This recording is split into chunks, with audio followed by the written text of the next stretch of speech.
Carolyn Weets. They've got a prescription drug take back coming up. Carolyn, I guess we'll start with you. So, what do people need to know about this? So it's pretty simple. We are going to be at the Clinton County Sheriff's Department or the courthouse here in Clinton from 10 to 2. And they'll see some signs around the few blocks around the courthouse showing them which way to go in. They just drive in and bring whatever medications they want to dispose of, and it's anonymous. They can just drop them off, and it's as simple as that. Get them out of the house. And it's from 10 a.m. until 2 p.m. Talk a little bit about the importance of getting these prescription drugs out of the home. Yeah, so we want to make sure that people have a safe way to dispose of medications, because we don't want other people getting their hands on their medication. So not only are we worried about kids getting their hands on medication that doesn't belong to them, but anybody that happens to come and visit. So grandma and grandpa have somebody over and they just start looking through the medicine cabinet, and they have easy access to sometimes some pretty strong pain medications or medications for depression, anxiety, something like that, and that can help increase the access to someone who might already be in active addiction, or it gives them access to something that might start a problem like that. Steve Cundiff also with us. Steve, talk a little bit about your part in this. So, Gary, I think I mentioned to you earlier, I've been involved in law enforcement for over 30 years. A big part of my career was arresting people, drug search warrants, and I've learned over the years that we're not going to arrest our way out of this problem. Prevention is the key, and this is one of the things we're doing here is we're trying to get the medications out of people's houses, make sure that they're not in the wrong hands.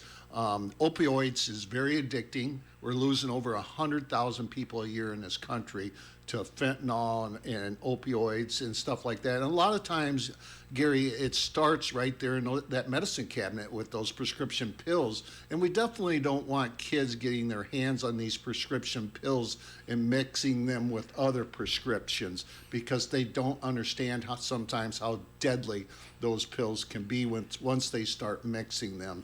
So prevention, getting them out of the medicine cabinets, disposing of them correctly. We don't want them in our garbage. We don't want them in our water systems. So we take them and incinerate them.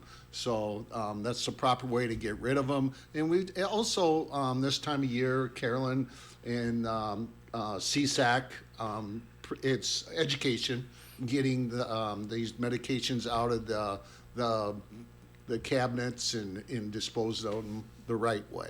And it'll be this Saturday near the courthouse, 10 a.m. till 2 p.m. All you have to do is drive up. It'll be quite easy. Carolyn, how often do you do something like this? So it's twice a year. This is a national campaign sponsored by the Drug DEA, so the Drug Enforcement Administration, and they are encouraging people to clean out their medicine cabinets. And so it's a big campaign that we do twice a year. So, Steve, do you see some people coming in with like bags full of drugs? Oh, yes. Some people open up their trunks, Gary, and they'll be full of medications, stuff that has been in some people's houses for years. Mm-hmm. You'd be amazed the amount of medication we take in. And just once again, I'll show up with the bag right up to the window, and people can throw it right into the bag. We don't look at it. We seal the bag up once it gets full, and we take it and get it incinerated. But yeah, it's interesting with the amount of drugs that people have in their houses. My goodness, yeah.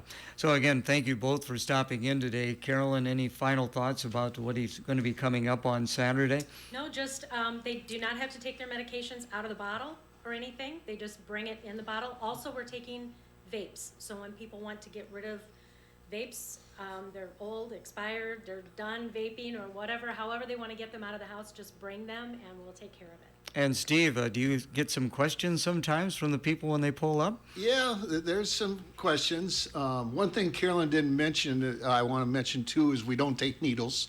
So if the people show up with needles, we won't take those. Okay. But yeah, we do get some interesting questions, Gary. All right.